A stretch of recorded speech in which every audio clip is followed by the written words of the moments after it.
सारे जहां से अच्छा हिंदू सीता हमारा, हम बुलबुलें हैं इसकी ये गुलसिता हमारा। आज की 79 इंडिपेंडेंस डे के अवसर पे मैं समीम अहमद उस्मानी सबसे पहले सारे हिंदुस्तान वासियों को इंडिपेंडेंस डे की शुभकामनाएं पेश करता हूं। और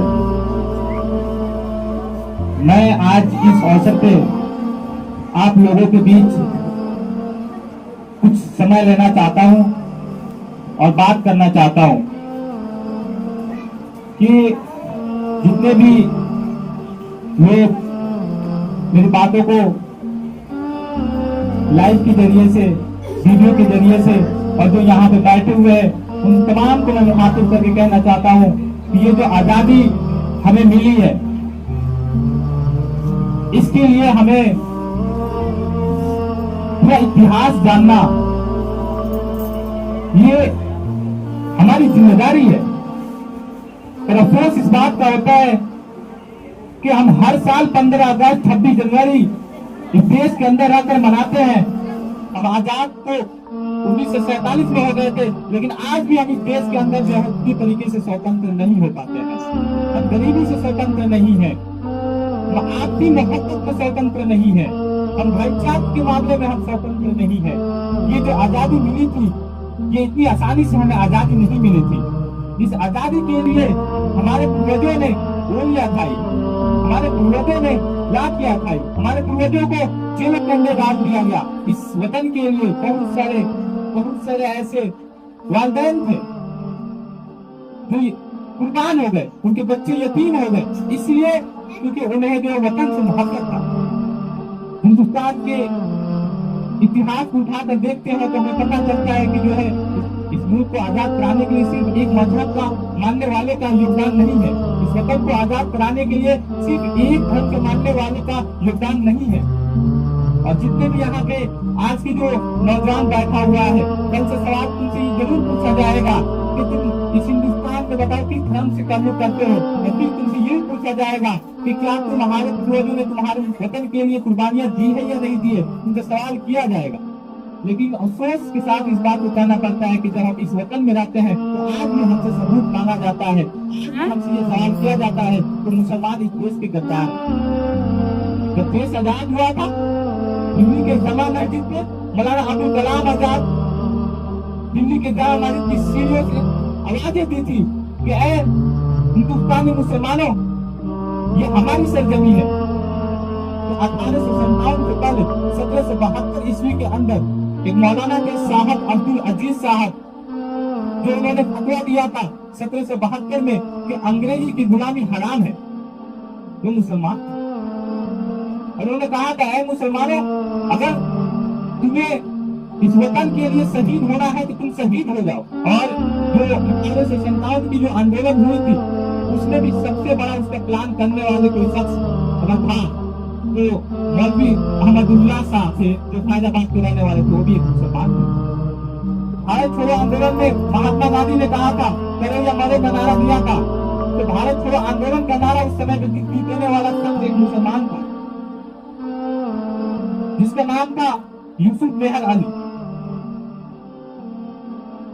साइमन कमीशन वापस जाओ, वो बैग कहा था, वो शख्स भी एक मुसलमान। 1920 के असहयोग आंदोलन हुआ था, उसकी शुरुआत मुसलमानों ने की। 1920 के खिलाफत आंदोलन के दौरान मोहम्मद अली जौहर और मौलाना आजाद का बहुत बड़ा योगदान था। ये सब आंदोलन है जिसकी वजह से देश स्वतंत्र हुआ था, और उसमें मुसलमानों का योगदान क्या है हमें नहीं पता है, आज के नौजवानों को नहीं पता है।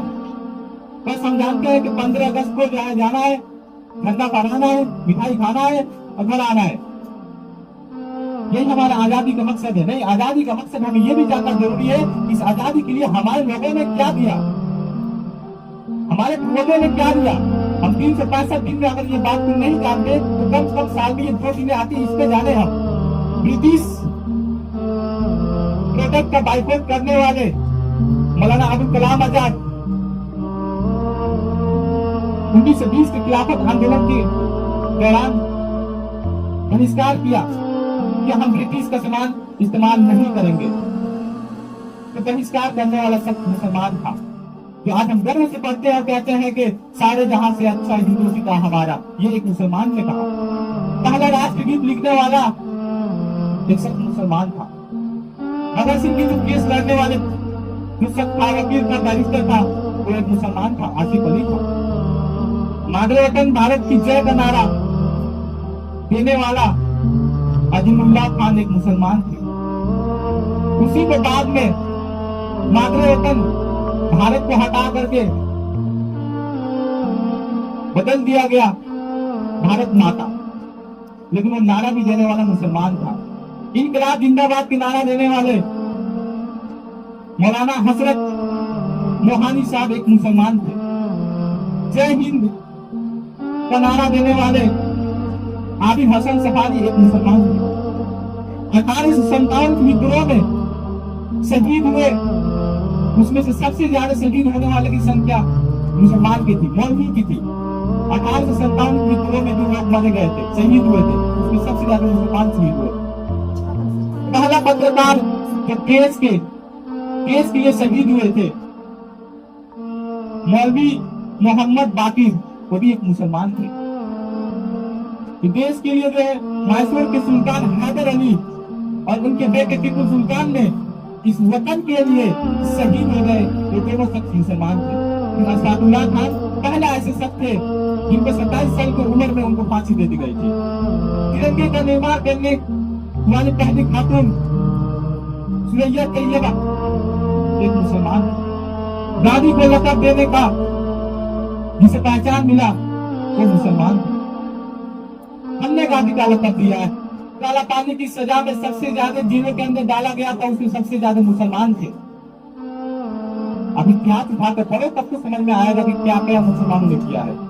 13 अप्रैल 1919 को अमृतसर पंजाब में जालियांवाला बाग जब हुई थी, उसमें जनरल डायर ने गोलियों की बौछार लगा दी थी, तो उसमें सबसे ज्यादा गोली खाने वाले शख्स थे तो मुसलमान थे, सबसे ज्यादा मारे जाने वाले मुसलमान। 1921 में मालबार रिबेलियन हुआ था, जिसमें केरला के मुसलमान जो है अंग्रेजों के खिलाफ लड़ाई लड़ी, उसमें सबसे ज्यादा 3000 मुसलमान शहीद हुए थे। 50,000 से ज्यादा मुसलमानों को जेल के अंदर डाल दिया गया था। बाबा साहब अम्बेडकर का नाम आपने मैंने सुना होगा, जो आज हमारे देश के आईन है, कॉन्स्टिट्यूशन है, जिसको 2 साल 11 महीना 18 दिन लगा था बनाने के लिए, जिसका फादर ऑफ कॉन्स्टिट्यूशन जिसको कहा जाता है, डॉक्टर भीमराव अम्बेडकर, जिनको अगर वो ना होते तो आज जिस तरीके से हमारा संविधान जितना ताकतवर है उस तरीके से नहीं बन पाता। लेकिन वो एक दलित वंश से आने की वजह से वो 1946 में इलेक्शन हार गए थे, तो उनको जो है बंगाल मुस्लिम लीग में मुसलमानों ने अपने एरिया से इलेक्शन लड़ाने के लिए सीट दिया था, आप यहाँ से लड़िए, और वहां से वो जीते और जीत करके जो है वो संविधान सभा की हिस्सा में भाग लिए। अब तक उनको जो है संविधान बनाने का मौका मिला। संविधान बनाने का मौका अगर डॉक्टर भीमराव अम्बेडकर को मिला तो मुसलमानों की वजह से मिला, तब वो संविधान को बना पाए।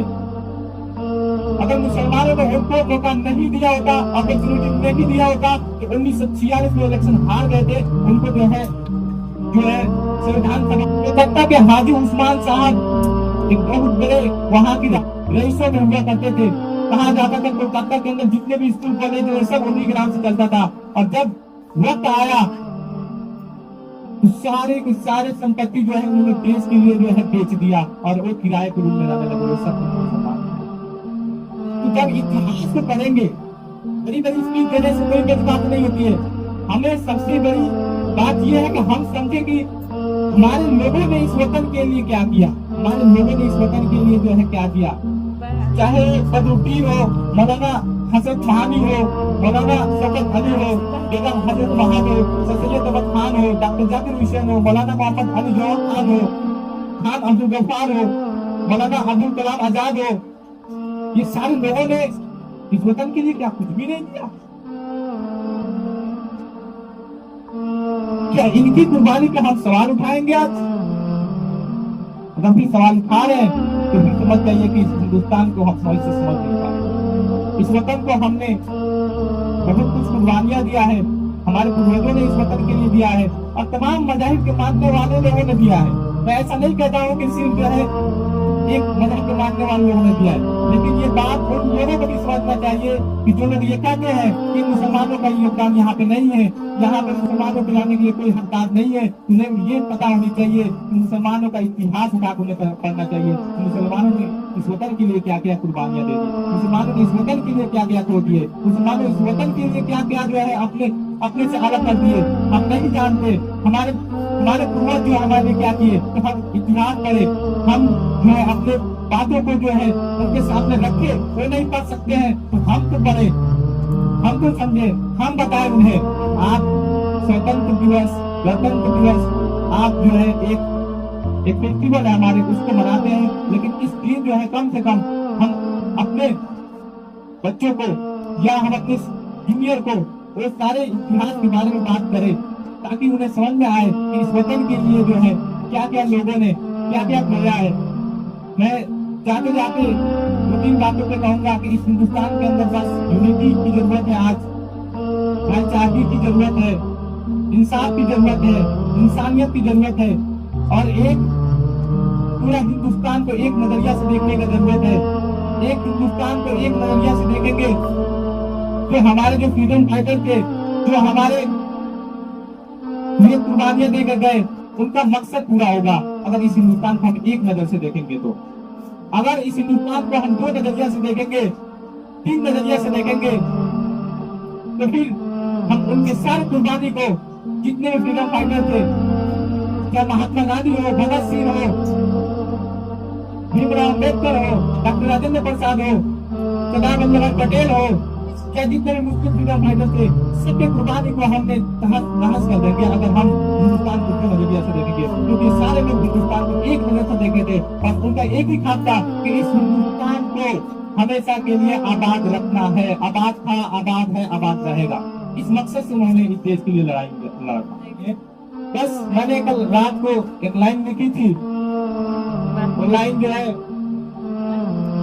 आप लोग बीच रखना चाहता हूँ। मत पूछ इस दौर के मुसाफिर क्या हमारी कहानी है,